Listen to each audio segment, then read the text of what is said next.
Three, B, M, J, podcast. How do we know when somebody's ready? How do we know when they've got the skills? How do we know when they should, take on this next step, right? And Alberto, you've got a great course on 3D MJ Vault called Prep Positioning. I use that quite a bit. Since you're kind of the maker of that course, why don't you go over kind of some of your prerequisites as far as what you feel like need to happen before somebody starts dieting for a bodybuilding prep? Man, it's a shame when someone at some point was a pretty good bodybuilder, and then you see them post career, and you're like, whoa, like, what happened? Like, in the most polite way possible. Like, I truly want to know more, right? Because it's just not that way for other athletes. Like, if anything, like most athletes, like once they're done, like whatever they did for that sport, it's like, I'm sure, I don't know, like Terrell Owens, one of my favorite football players, like he probably sets up cones in his park and he does these weird conditioning drills, so usually, like, yeah, LeBron James, when he's done, is going to be shooting some ball because that's what you know. So like with these folks, it's like, what happened? And I think a lot of this just has to do with somewhere along the way, steps were skipped. And because, again, a lot of these folks, sometimes they look great when they were competing. It definitely means that, okay, they probably, there's some good genetics behind these folks. And still, like, it's like, what is going on? So to me, outside of just competing, like, this should be a form of self-care, It should equip you with skills that will last you, like, far beyond, like, the last time you step on that stage. So I think that has to be at the forefront, because it's going to take care of you on both ends. Like, when you do decide to commit to a contest prep, because you have a lot of the basic skills in order, it's still going to be freaking hard, but it's going to be a softer landing for sure. And then when you are done competing, like when I'm done competing, like I'm going to be 10 pounds over contest weight just year round, because like I have the skill set to do that. I like the way it looks. I feel healthy. It can't just happen passively either. I love that part where I have to take care of myself in a certain way in order to, be what is like 170 pounds for me. So, yeah. Yeah, I think it goes far beyond bodybuilding, I think about when you brought up that subject, I think about Joe Thomas, the lineman for the Cleveland Browns. That, I mean, he was immense. He was like 370 pounds his whole career, and then boom, he retired, started eating like a normal person and not like a lineman. And the next time the guy was in the broadcasting booth, he weighed like 240 pounds, 250 pounds, that's kind of the opposite, like you were talking about. That was what conjured up into my mind. So obviously the guy was doing some pretty epic eating. He had to eat like a not normal person to maintain his 370, 380 pounds when he was a lineman. And then when he just started eating like a normal person, boom, normal person look. So yeah, I mean, with that being said, Bert, what are some of those, and Brian, you can chime in too, those skip steps that sometimes people don't get in that foundation as they jump onto the bodybuilding stage, where they never like eating like a normal person to where, okay, I'm hungry, I eat, it's lunchtime, I eat until I'm pleasantly full or satisfied, and then I'm done. Did people like not do that and they just started counting macros? I think I'm thinking back to my first prep here, and I think there's a lot of athletes in this position where, as coaches, we get the question like, when do you think I'll be ready to compete? Which there's not an easy answer for that, because it kind of depends on what the motivations are for the athletes. Like, okay, if your goal is to win worlds in your first show, like maybe you shouldn't be competing, but if it's, okay, I want to maximize my potential, achieve a personal best in terms of look, and get all of the other residual reward from competing. I mean, that can happen sooner rather than later for a lot of people. But there is like a level of development that, it's kind of, when you see it, that is good to reach before competing. And I think a lot of people, I know myself included, like that was my constraint before competing. I didn't think about dieting experience or how adherent and how much it would mess me up my first prep. It was, okay, once I'm big enough, I've then earned the green light to go ahead and take it off and prep. And I think that's the situation for a lot of people going into a prep for the first time. So I think probably the most common step that's skipped, and this is something, Bert, that you cover in your course, is experience going through fat loss phases and just knowing what dieting looks like, what the fundamental habits are in place, which you should be carrying over from gaining. But I know for me, it was like kind of this dirty bulk up until I was, big enough to compete, getting enough protein, but there could have been much more structure. So I think getting those habits in first, like if I go back and change it, just keeping more structure within my diet on a day-to-day basis, but then also running some fat loss phases before, so I had that experience and I wasn't just jumping into the deep end of the pool, So I think that's probably the most common skip step, in my opinion. See, when me and Brian were doing this, I think the sport was much less inclusive. So it was just really open bodybuilding, got figure, that's it.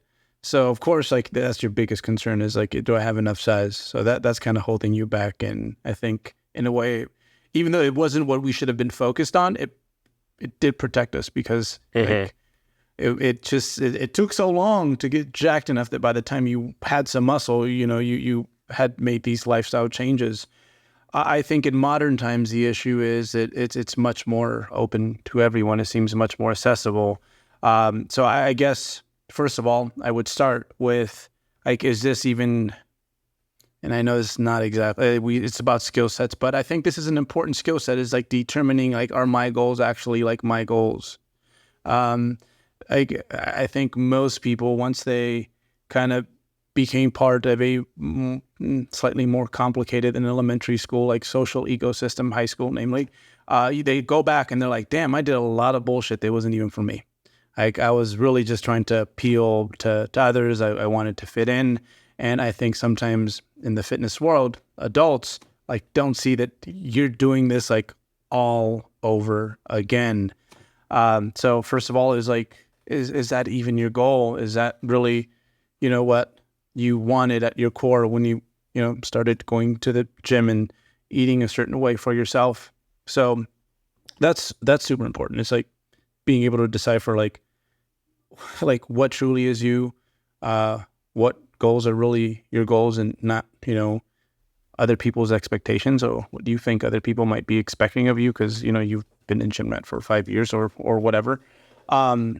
So yeah, I'd start with just that basic question because, man, like any other sport, like once you go from like recreational to like, okay, I'm joining a basketball league, like in Brian's case, hockey league. Shit can get pretty serious. Like once you start to bring the competitive aspect into it, and it just seriously has to be your goal. So, yeah, I guess that would be the first thing, is like having your whys in order. I'd say after that, we've talked about dieting experience, but I think seeing the function in gaining fat is something that is super important. Like that's one thing that, again, us three here that kind of grew up with there was just bodybuilding. There was no Instagram where people seem to be shredded 24/7. Like our friends and family would tell us all the time, I think you getting a little fat, and we'd be like, bro, you just hating, I'm bulking. So that needs to be something that you need to learn, because that's an important part of maximizing your physique. And at the end of being really shredded, that pivot point, when you turn around the other way, like he will never like have it's just, it messes everyone up, especially the first time, where you go from like just the leanest you've ever been to, if you do it right from a recovery standpoint, right around where you started the prep, basically, like in a matter of weeks.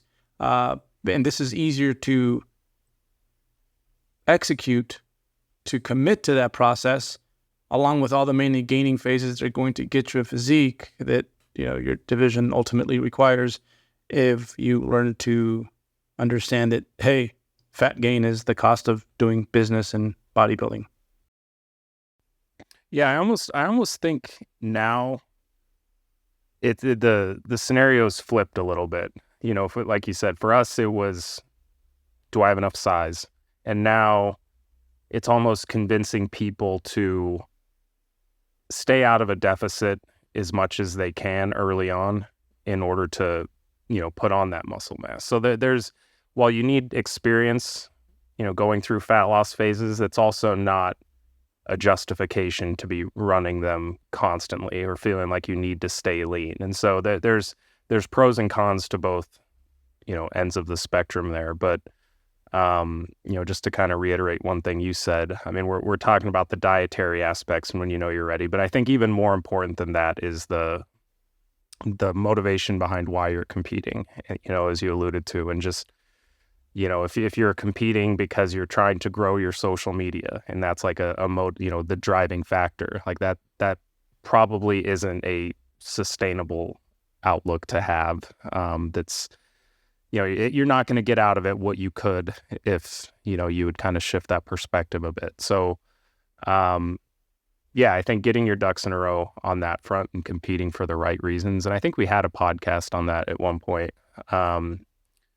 I think that's extremely important. Yeah, maybe we can talk Steve into linking that podcast down in the show notes. I'm sure that he'll be able to do that. Probably he's already on it. So, yeah, I remember, you know, especially the first couple of times that I competed. I mean, I remember vividly, I didn't even care. I didn't care if I had enough size. I just wanted to do it so bad. You know, I had trained for like 3 to 5 years, you know, and I think back at it now and I'm like, man, I kind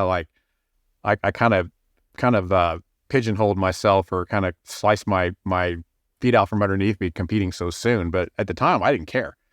Bodybuilding was just the shit, and I wanted to do it, you know. And then when I found out there was natural organizations, I was like, oh man, now I want to do it even more bad, you know. And I just think about how dumb I was, but at the same time, I was successful, you know. And I had very little knowledge on how to do it back then. You couldn't have told me there was 3 or 4 ways, you know, to run a fat loss phase. I knew one way. You followed a menu. You had 6 meals a day. On the weekend, you cooked out all your chicken, your broccoli. You measured out all your portions and everything. You put it all in Tupperware containers. You put the Tupperware containers in the fridge. And then Monday came around, you pulled out the first 3 containers, and then you did it the second week and the third day, and et cetera, right? Whereas now I feel like there's a little bit almost paralysis by analysis in a way, where people are kind of like, well, you know what, should I do a menu? You know, should I do a meal plan? Should I count macros? Should I do it intuitively? And sometimes I think that is almost kind of like a stopping point for people. But I think the important thing to know is that regardless of which way we go, which maybe we should kind of dive down that, you know, which strategy that we want to use. Along with those goals, you have to kind of know that, because some people, they just kind of expect to be hungry. It's like, I expect to be hungry and kind of miserable. I know that's what I signed up for. And very few people go through a whole prep and get shredded and don't feel that way at some point. I mean, it happens, you know. Don't work harder than you have to, you know, only eat as little as you need to in order to get shredded, but that's very, very rare. Now there's a flip side where people are just like, they're not expecting to be hungry. And not only be hungry, like to me, hunger is no big deal. I can handle being hungry.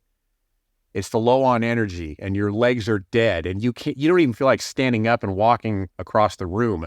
You know, if you could scoot in a wheelchair, you would do it. You know what I mean? That's what you have to kind of be prepared for. And it's kind of like, okay, if you want this goal, regardless of how we strategize about it, you are going to feel that way at some point. You can't make hacks to get around it. You know, you can only eat so many cases of sugar-free Jell-O before that becomes unhealthy and kind of undermines your prep.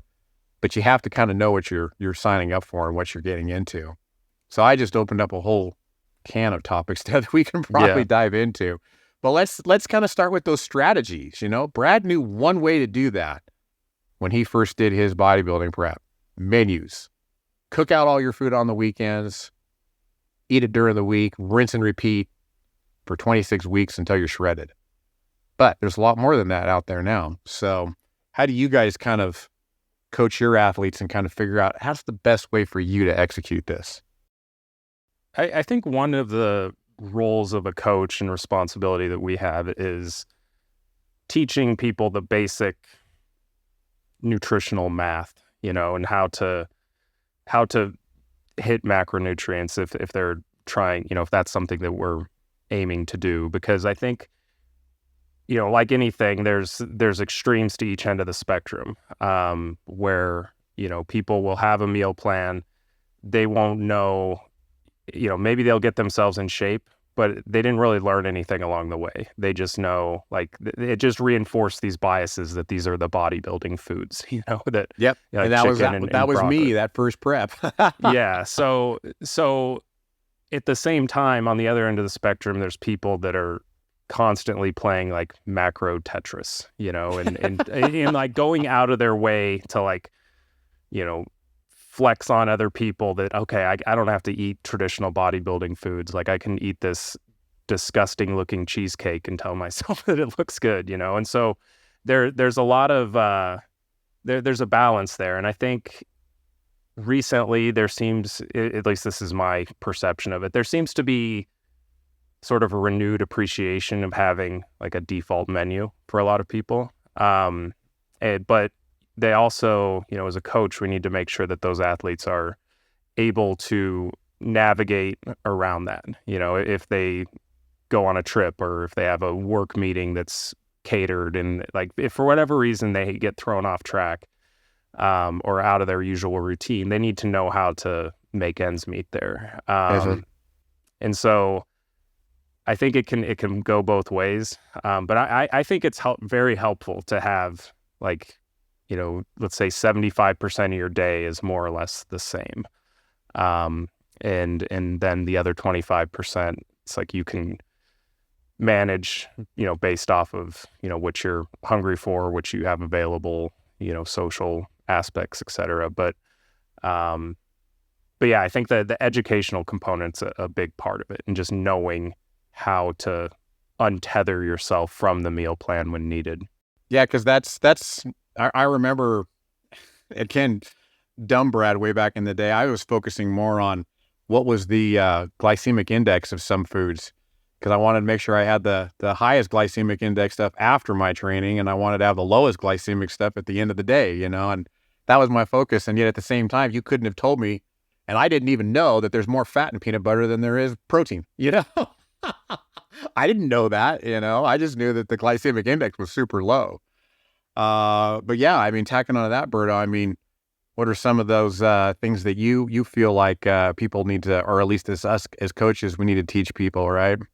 Yeah, you know, I guess this lends back to the fat loss curriculum. When I did my first prep, I think I had a bunch of cuts that I just abandoned because I didn't like feeling flat and small, and I'd have a string of bad workouts. I'm like, oh, whatever, like, overrated. Let's just keep getting fatter, which was actually happening at the time. And then eventually I committed to getting unfat. At some point I saw a 250 PM weigh-in at my gym, fully clothed, sweats, all that. Nevertheless, that's all I wanted to see. I'm like, I'm done, peace. And that was, I think, really only like my first true fat loss. So it took me 9 months, I think, to just take all that weight off. So I committed to that one. I was so proud. In hindsight, I needed more of those because it would have let me play around with things, because I didn't really track anything nutritionally until my second prep, you know? So I had some pretty good habits. Like, you know, you wouldn't see pizza boxes or weird snacks at my house or anything like that. I mostly, like, I enjoyed my own little version of like bodybuilder orthorexia, believe it or not. And I was quite pliable when, you know, time came up to eat with friends or, you know, so I was inclusive in that way. But I didn't sit on enough courses, I guess you could say. And I think that's something you should do with your fat loss. Like, you even gotta do some dumb shit. Like, I'm gonna run a ketogenic diet even though I train like a bodybuilder. Like, yeah, do it. Like, figure that out. Go on some diets. Like, me and Brian both did our own little version of the cut diet at some point, which in hindsight, not a great method for what we were trying to do. Have a menu plan. Like, try that too. See how this fits in, you know? But for sure, I think the one that you want to work with the most, like, it should be Nutrition 101 to a bodybuilder. It's like just your basic, like, being a macronator for a string of a few months and lose some fat using like those methods. And then eventually, like, try to translate what you have learned through all your experiences, like especially on the cutting side, like into like habits that are going to, you know, again, transcend anything like beyond the prep. And I think this is especially important because most people diet the way like most dudes think they can fight. Like, they think that someone comes up in the parking lot, like, I'm about to, you know, like do some Conor McGregor. And it's like, no, bro, like, if you haven't been trained formally, you will default to some like ridiculously bad stuff. And it turns into like that pity patter thing, right? Or Like, a wrestling match, yeah, just take them down. We remember seeing that in high school, right? So, like, the same thing, like, nutritionally, like, when you have a really rough day, like, you're at a new body fat level and, like, shit hits the fan, like, you aren't going to turn into, like, into Mike Tyson, like, with spatulas, basically. Like, you are going to, like, that's when the bad stuff happens. So you need to make sure that, like, your safety nets are in order behaviorally. And what ends up happening, believe it or not, going back to the original whys, is that for a lot of people, if they start out like this way, they realize that, you know what, like, prep is not really what I wanted. Like, I wanted, like, some people think they want the contest prep physique, like this, they're going to transform themselves via that. But in reality, I think I posted this on Twitter a while back, like, your Gen 1 and your Gen 2 physique transformations should have taken place long before prep.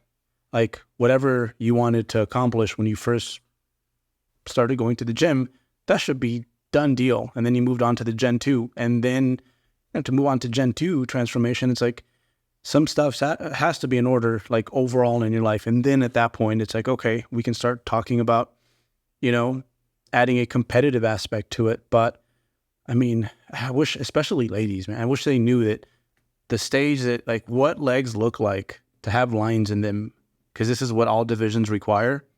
They are so, like, small, depleted looking. It doesn't, like, look good, like, say, in, like, leggings or shorts. Like, you want to give the girl a sandwich. Like that's what it looks like.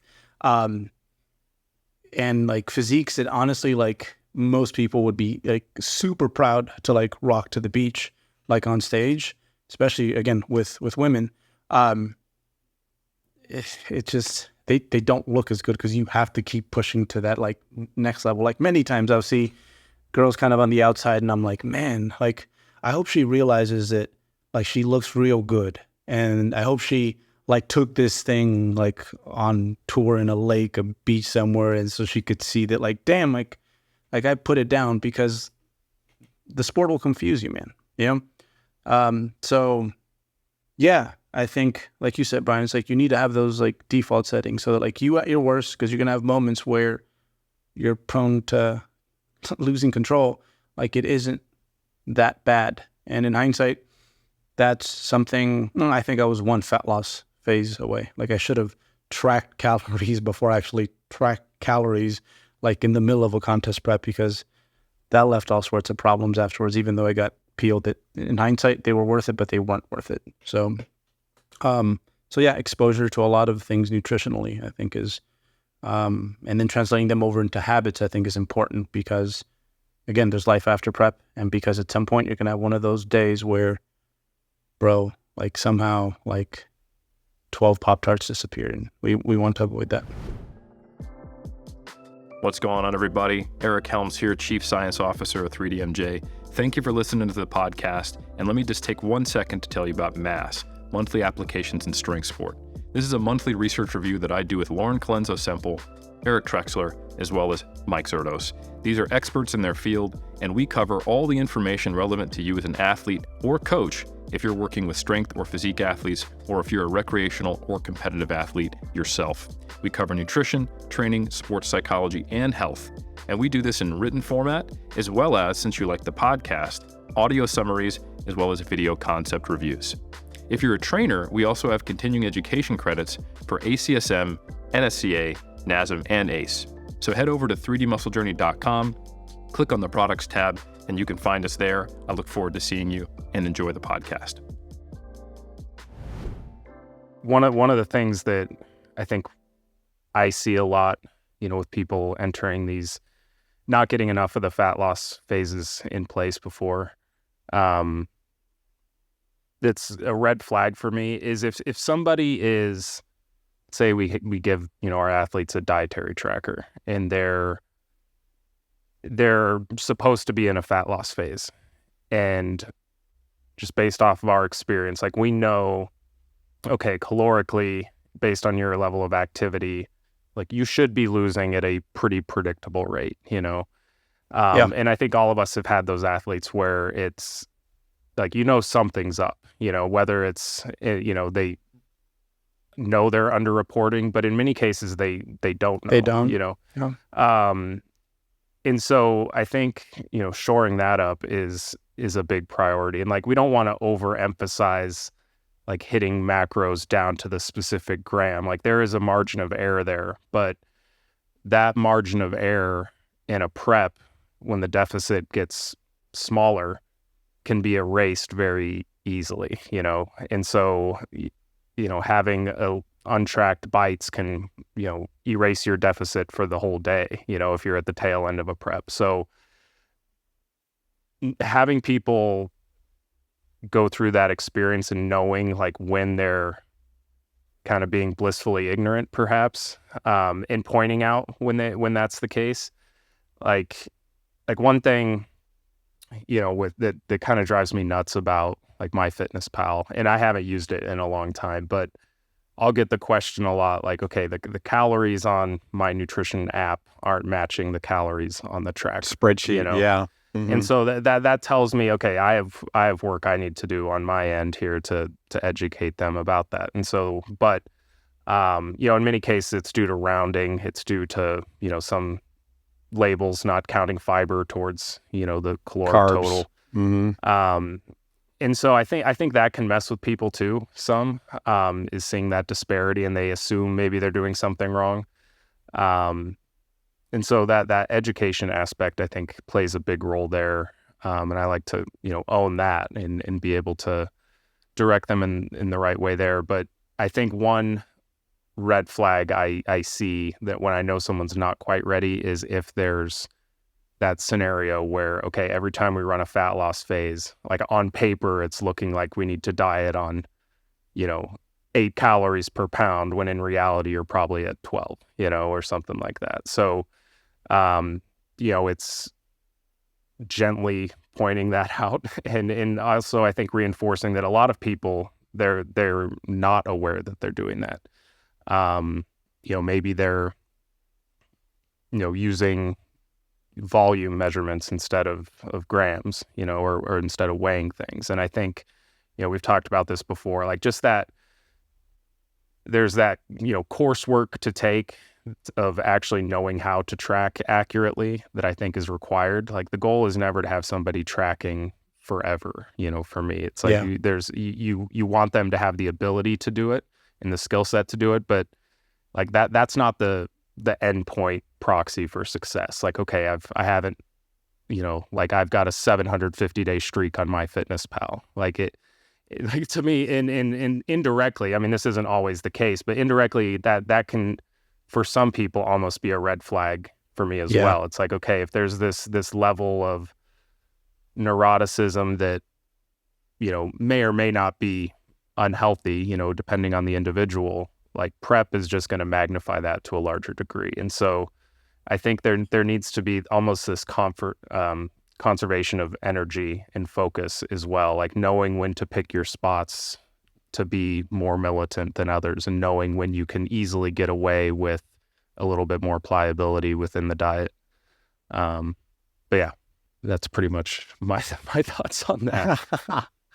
Well, and I think probably what's going to be helpful for listeners is kind of have like a bit of insight into the seasoned, knowledgeable, having done things a lot of ways, kind of a little bit of insight as far as that goes. Because being more knowledgeable isn't necessarily better. And so what I mean by that is, you would think like we would be elated, and we would have this almost like moment when we get this athlete that wants to compete, maybe for the first time, second time, and they've done fat loss phases that have been successful in a multitude of ways.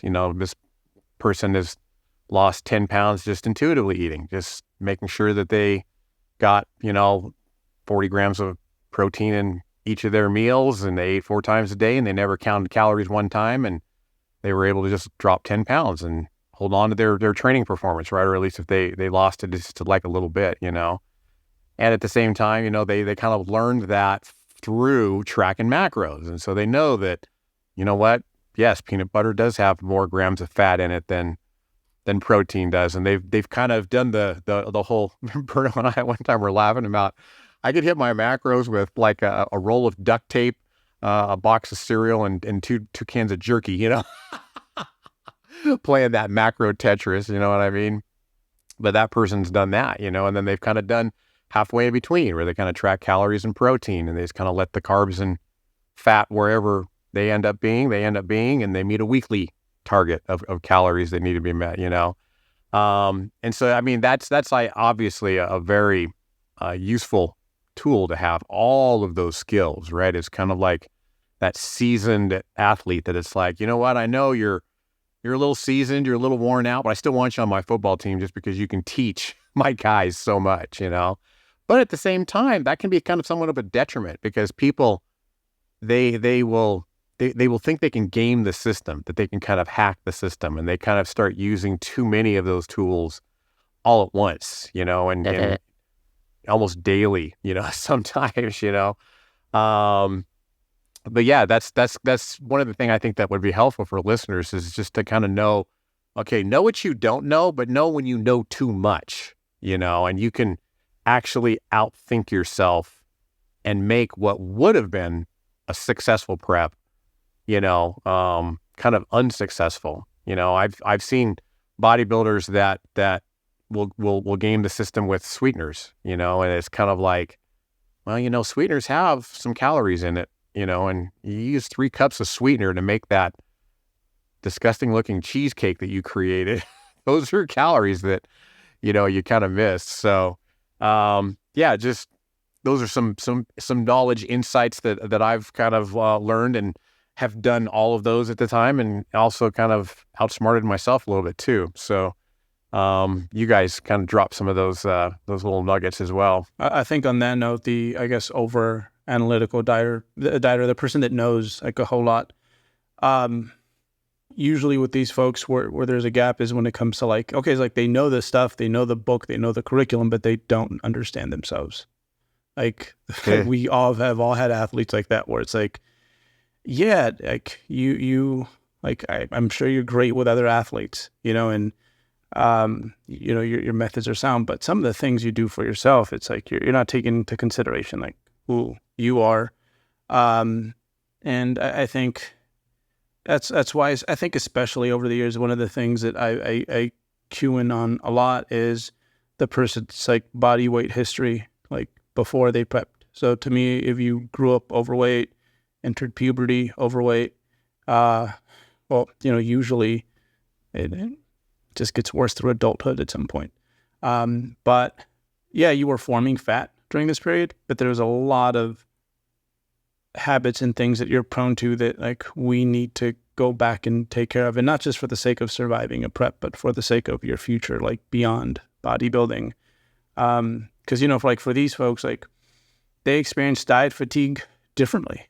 Like I was always so skinny that like legit people thought there was something wrong with me. Like when everyone was bugging Jeff about Ethan and his family, I'm like, no, I was exactly the same way. Like, and my mom's like, I swear I feed the child. Like, he's making me look bad. But so I never really get hungry. Like usually someone just has to tell me that I'm slowing down and I should probably eat something. And I'm like, oh yeah, it's been 8 hours. I should go eat something. But for people who, like, for example, came from that background where they were overweight most of their life, like there's, first of all, a different relationship with food, like when it comes to like how they cope with it. And we're all stress eaters. I mean, especially if you're a bodybuilder, you can't say you're not. It's like you train, you stress the system, and then it adapts with like food. So we all are to some extent. But like for them, it's like a little bit beyond that. And like how wonderful and good food tastes to them. I try to compare it to like what like alcoholism runs in my family. And like when I have a beer, it's like, whoo, I see why so many of you boys like went wrong with this, because it's amazing. Like I don't get hungover. I want to do backflips. It's great. So that's how food is for these folks as well. And I think that is sometimes, especially all the information that's out there, it's like people could be 5 years into training and they know what, it took me 10 years into training to learn, but all these facts have nothing to do with like the context of your specific situation and like what specific things like you need to prep before you prep. And this has more to do than like, I'm particular about like my starting weights and how much you lose and how many weeks. Like there's so much more to that setup. And I think a lot of that involves a lot of deep self-reflection for a lot of folks. And again, it starts back with like, why are you doing this, right? And at the end, I think all goals, like, first of all, like it's got to be something that matters to you 100%. But outside of that, like what you're actually looking for is like what it's going to transform you into by the end of like the goal. So who cares if I got you some striated glutes, but like your friends hate you, like, you're afraid to put on body fat, and you got this really like whacked out funny relationship with like food for the like next 2 years, which is a pretty common story, and why a lot of those people that we see, like once like they're done competing, they look like something that's like you never would have imagined. Like that at some point they look like some Greek statue. So yeah, I think being able to, before the prep, like have that ability to just take a good look inside and really reflect, super important. Because what ends up happening when you are at those points where your body's really uncomfortable with the amount of body fat it has on, and there's many weeks of dieting behind you, things become quite clear, and it can be a pretty scary place to come to these realizations, I guess.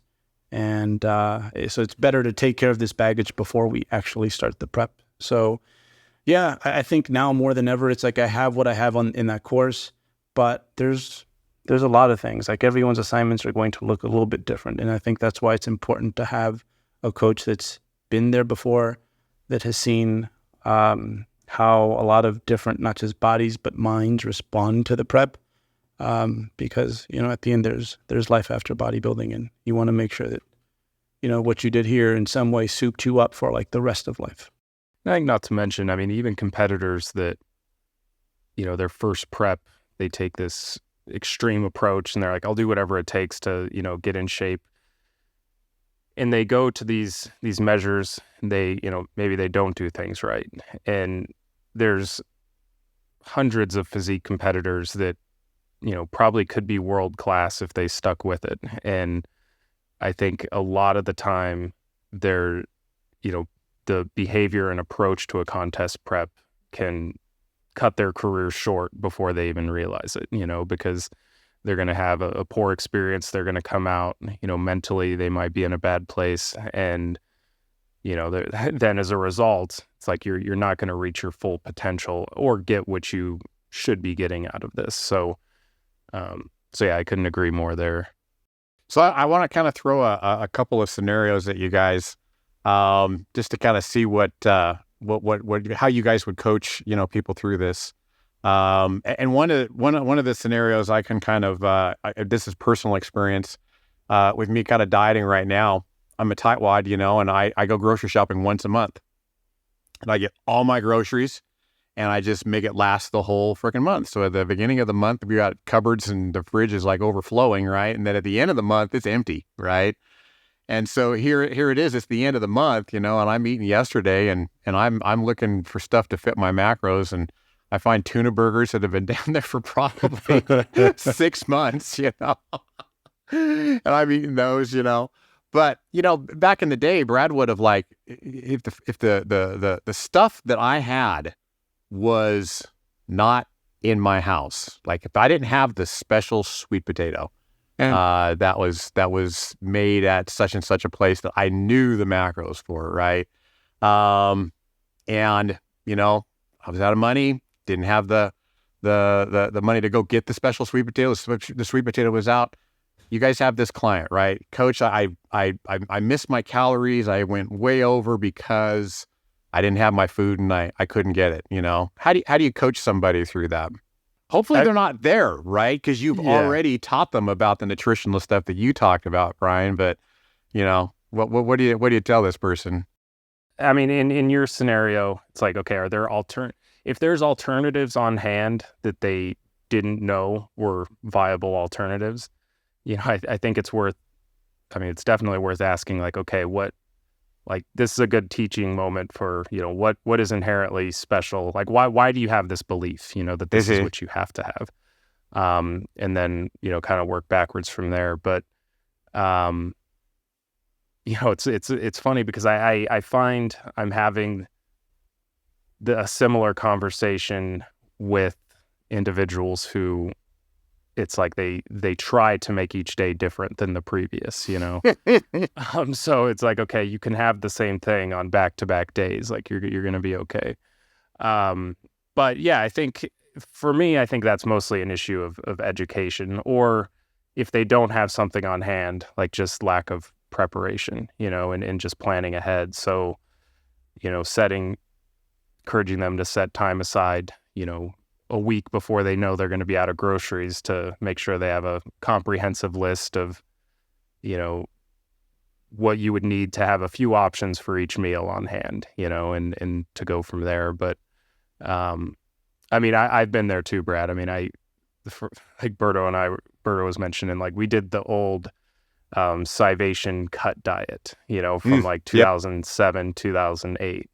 And that was about as like restrictive as you could get, but in different ways. Like you were like every 18th meal was, it was like almonds, raisins, sweet potato. Is like almonds, sweet potato, and a grapefruit. But the kicker was water. you should drink water. The grapefruit. I remember the grapefruit. Yes. So like, then I'm thinking like, shit, I'm really thirsty right now. Like I'm, about 200 carbs deep on this meal, and like I feel like I'm gonna choke to death. So like that was just a lack of education, and I think as soon as, like, for me, that remedied the situation. It's like once I just simply learned more about nutrition, and I think that's the case in that scenario, the case for a lot of people. On that note, just kind of like these are all things we do take care of, like before, like I want them to. Like, I think you should eventually get to the point where, especially if you're a male and you have a few more calories to work with, like you should be able to go out and eat on the weekends with your family. Like it should be to that point. Like 3 weeks, like before Worlds, it's like Halloween. We're in Canada, but like me and Cynthia, it's like we had to go to some really nice restaurant at that, a little bit of tequila, and like I had to do, I wanted to, and like. It made the whole sporting experience that much more special to me in a way, like, so, so yeah. And this starts with like trial runs where it's like, all right, go to a restaurant. Oh shoot. Okay. You ate like a whole appetizer, your meal, some like your friend's meal and the dessert. Okay, let's do better. And you work from there basically, and you kind of, I think it's so important to like learn to, control what you can, but sometimes you kind of have to go with the flow with it. Like it's going to happen at some point. You wake up like the morning of a show and you're like, oh, I look not how I expected. And how much we can correct that has a lot to do with like how you're able to, I guess, be like water and flow with the situation. So, so yeah, like you want to be prepared, but to like, shoot, assume you can have absolute control over this thing all the time. Like, no way, man. But yes, Brad. Well, I guess what was the other scenario? Well, yeah, unfortunately, you took the thunder away from me. That was kind of my next scenario that I wanted to kind of throw at you. Is that, you know what, we've got Grandma's birthday coming up, and we've got all this home cooked food. There's no way that I'm going to be able to know, what the calories are. But at the same time, I don't want to piss off Grandma and my aunts and uncles and everything, and I'm going to be there for like 3-4 days, How get me through this, Coach? What do I need to do? Yeah. So not so much the going out, but let's talk about grandma's food that the aunts and uncles are cooking. Yeah, at a certain point, like, whatever your timeline is, that's your timeline. And this is definitely something like I expect from my athletes who do compete or are very close to getting to that point where it's like, you have a vacation, we have a fat loss phase, we'll keep losing fat. Like, it shouldn't even be that much of an issue, right? Or you should continue to be able to gain responsibly, like through the holidays. It's like come on, like realistically, like if I did my job and we have all our like fundamentals in order and you understand the basic principles of nutrition and you understand yourself, like it shouldn't be an issue. Like what's on tap shouldn't be an issue. And again, super important, because what are you going to do? Like disconnect from life like every like other year that you decide to compete? Like that's not living, man. Like I wouldn't compete if not at this point, like if that were the case. And I think sometimes when I say that, or when I, people see that I'm going on a dinner date or things like that, they think, oh, that's special to him because of X and Y reason. And like, no, like everyone should be able to do this. Like, especially if you compete, like it's hard enough as is. Like why add unnecessary hardships to the equation? So yeah, at the end, like this whole nutrition thing, it's kind of like when you hear like really rich folks talk about wealth, and it's like, fuck, they understand this game so freaking well. And when you really understand like your bodybuilding, like fat loss and muscle gain, like they're pretty freaking passive activities that like, I mean, you don't have to water a plant and like stay there and watch it grow. It's like, that's exactly what it feels like. You take care of the prerequisites and then that's it. So yeah, that's the goal, to get people to that point where, okay, other than like we feel a little bit shittier because we're going to an unnecessary level of leanness, like for the most part, you can partake in like most of the other, I think, more important parts of life. Yeah, that's spot on. I think another thing that a lot of people in these scenarios don't do is let their loved ones in on kind of what they're doing. Like, if talk to Grandma about it, like tell her that you're, this is something I'm excited about, that I'm, training for. And, it like in many cases, if you just don't bring it up and not eat their food, yeah, that's how you're going to offend Grandma. So, but if you have the support, like, okay, hey, Grandma, this is what I'm working on. Like, I might not eat as much as I normally do this week. Like that should be a non-issue. And if it's not, then that's something like maybe, or if it is an issue, then that goes deeper than just the fact that you're dieting for a show, and like that should be addressed, personally. So, so it's like you're trying not to offend them, but in your mind they're like already undermining your goals, So I think that's something that can be prevented. I mean, the situation itself might not be able, we don't want to prevent it. Like, we want to be able to spend time with loved ones. But it makes it a hell of a lot harder if you go in, like, I'm just going to be low key in the background. I'm just not going to eat, like, be excited. Like, you don't have to get people it's awkward like talking people about to people about bodybuilding that have like no idea, and like I think I've told Berto this once before, but like I was at my in-laws house and she had some of her extended family over there. This was like in 2017 prep, and her family knew, like my in-laws knew I was prepping, and like it wasn't a big deal. But like one of her relatives came up to me and like had heard, that I was prepping for this show, and like they just wanted to relate, He's like, "So you're doing a bodybuilding show?" And I said, "Yeah." And so he's like, "So you're probably caught up in the latest season of American Ninja Warrior then." I guess like that, not at all the same, but like, I mean, people, they think it's cool. Like it's something they haven't learned about before. And so it gives you an opportunity to educate them on it. And I mean, any topic that you're not well versed in, if you approach somebody and ask them about it, like you're going to be a sponge, so it gives you an opportunity to, talk about it with people too. So just let it be known, have the conversation beforehand, practice moderation. I mean, you don't have to, like, it's not like you have some of her casserole, it's going to be the end of the world, Yeah. Like, budget for it, estimate for it. Like, don't eat to satiety based off of just, like creamy casseroles. Like you can do a lot. Like you can still absolutely make headway on, family trips and vacations if it's at a point in prep where you need to do it. And as much as grandma know about cooking, like you should know enough about nutrition that like you can edge out like even like someone super grandma out there. It's like you should be able to like identify what's going on in the situation and maneuver correctly and like be fly with it. If you can't do that, like you really don't know a whole lot about nutrition, and like should you be prepping like is probably something that like, level worth of mentioning. pliability is necessary. Yeah. On that note, I kind of pivoting off that, like sometimes people let other folks like too deep into like their prep. Like I've had it before where numerous times, like physique videos, like these people have their significant other calling the pose and holding the camera, and I'm like, bro, I just let it out. I said, dudes usually do this. I'm like, she don't got to be there for that. Just set up the tripod and like she doesn't have to. And calling it out like super militant, like I'm like, no, like this. She got other things to do, man. So sometimes people overshare, right? To the point where it's like, hey, like just kind of be you. And if we usually are, and if they're interested, have at it. Yeah. If you're miserable, don't bring them along. Don't make everybody else miserable around you.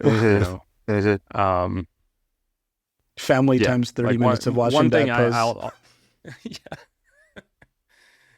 don't wake up your significant other at 5 a.m. 12 weeks out to take progress photos of you. But yeah, I think that is a good point. Like there's a degree of oversharing or just assuming people are as passionate about it as you are. Like supportive and passionate are two very different things. Yeah. Yes. I mean, my wife is very supportive whenever I prep. Like I'm very fortunate in that regard, but she don't give a shit about bodybuilding. It's nothing she's following in her spare time. So, but she enjoys it. Like I do it infrequently enough where it's exciting and it's fun. But yeah, not everybody is a super fan, of the sport like you are. Well, and on that topic of sharing too, a memory popped into my head, especially first-time competitors that are they're going to go there, right? They're going to get lean, right? I remember pretty vividly how kind of almost shocked and surprised I was when I went up to see grandma and mom and dad and my family and everything. And I was lean. I was probably leaner than I had ever been in my entire life, And the family was just like, man, you don't look good. You you need to eat more. Are you okay? Is there something wrong with you? Or are you battling cancer or something? And I was just like, what do you mean? I'm fine. I'm gonna be doing baggy bodybuilding. t-shirt. Yeah. Swimming in a medium shirt. Yeah, exactly. And I mean, I was still, I want to say 6 or 7 pounds away, from where I needed to be competitive up on the bodybuilding stage. So yeah, I mean, it's probably a good idea to kind of share with people, especially if this is like the first time you're going through this and your family knows nothing about bodybuilding, which assume that they don't, right? Just say, you know what, I'm fine. I'm going to diet down to what is arguably in your mind unhealthy standards, right? But it's what I need to do to fulfill my goal, be competitive on the bodybuilding stage. It's something else. I probably should have shared that with my family. Like, look, you guys, just so you know, I'm fine. I'm just really, really lean. Okay, I'm not really, really skinny. Don't tell me that. I'm just really lean. And this is part of the process of this big goal. And then just leave it at that. You don't have to start oversharing how miserable you are. In fact, I like to take a page out of Alberto's book. How far can I take this thing before people figure out that I'm actually prepping, and I have not even let them on. Let them know that I've been prepping this whole time. But yeah, just on that topic of sharing, look, I'm fine. It's just I'm doing this thing that is really weird to most people, and I'm gonna look kind of sicklish. Yeah, it's like got good news and bad news. Like, good news is I'm not terminally ill. The bad news is I might not have a piece of pie. Yeah. So, okay, I feel like we've got kind of our ducks in a row here, and let's just kind of make sure that we're not missing anything, right? And you guys fill in the gaps here. So we feel like, okay, person's ready to compete. Check boxes, right? They know the basics about nutrition, Something we didn't touch on, it's about calories, right? It's about maintaining the caloric deficit as an average over time, 1 day at maintenance or even a slight surplus out of 30 that are at a deficit. You're ensuring that fat loss is happening, right? But they've got the nutritional kind of knowledge there, and it's not overly one-sided, right? Maybe they've done 2, maybe 3 successful fat loss phases where they've lost fat. They looked visibly better, and they didn't kill themselves trying to do it, right? They either did it intuitively, or they did it doing a menu, or they did it kind of counting macros, right? They didn't kill I should say the opposite. Their significant other didn't want to kill them at the end of that fat loss phase, or their family didn't want to kill them at the end of that fat loss phase, right? And even if it's the first timer, they know, okay, you know what? You're going to feel crappy at some point. Expect it. If it doesn't happen, great. It's very, very rare, but you're going to feel bad. Your lifts are going to feel off.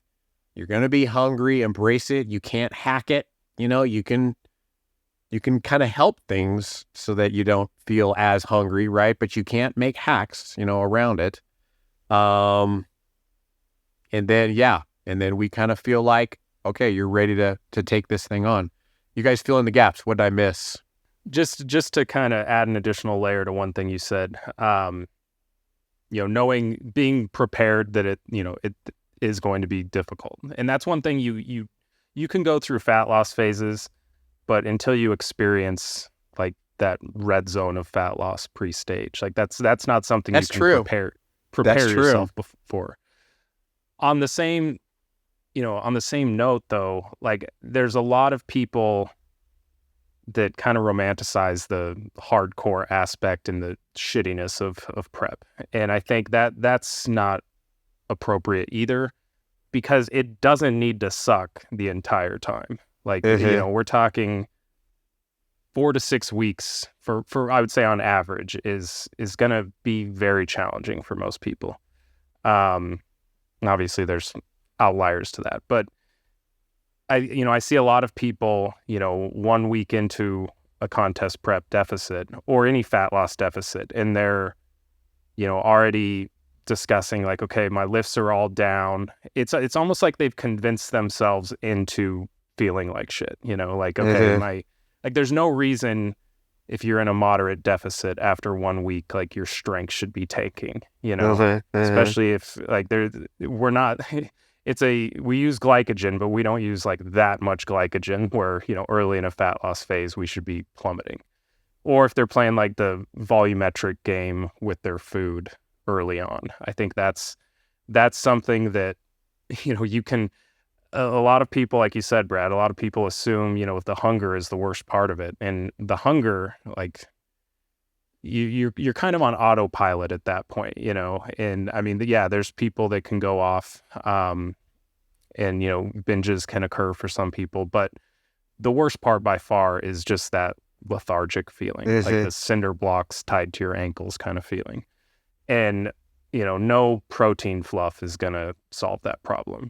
Like nothing like a big salad isn't going to solve that problem. So embracing that, but also realizing that's a temporary phase, and if you do this right, you give yourself ample time and plan ahead with an adequate timeline, like you shouldn't have to draw out that period longer than it needs to be.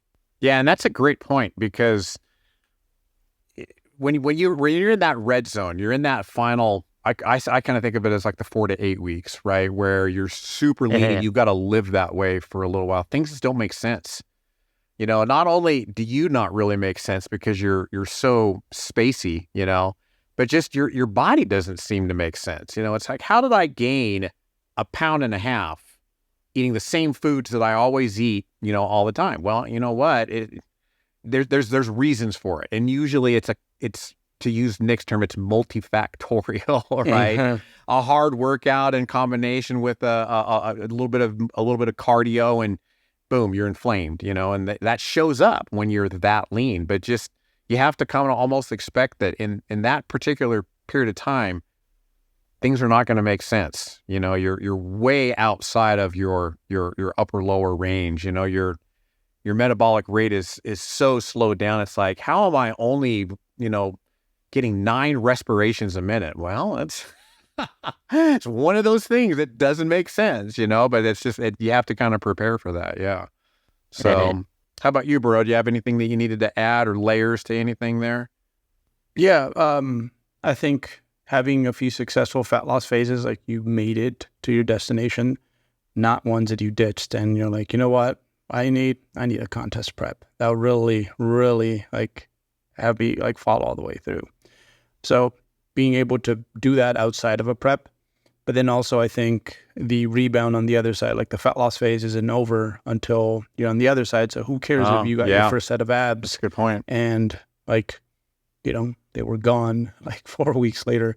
Obviously, post getting peeled for the stage, we want to purposely put on body fat, and I can't think of too many scenarios for casual fat loss outside of prep where that would be the case. So that's important.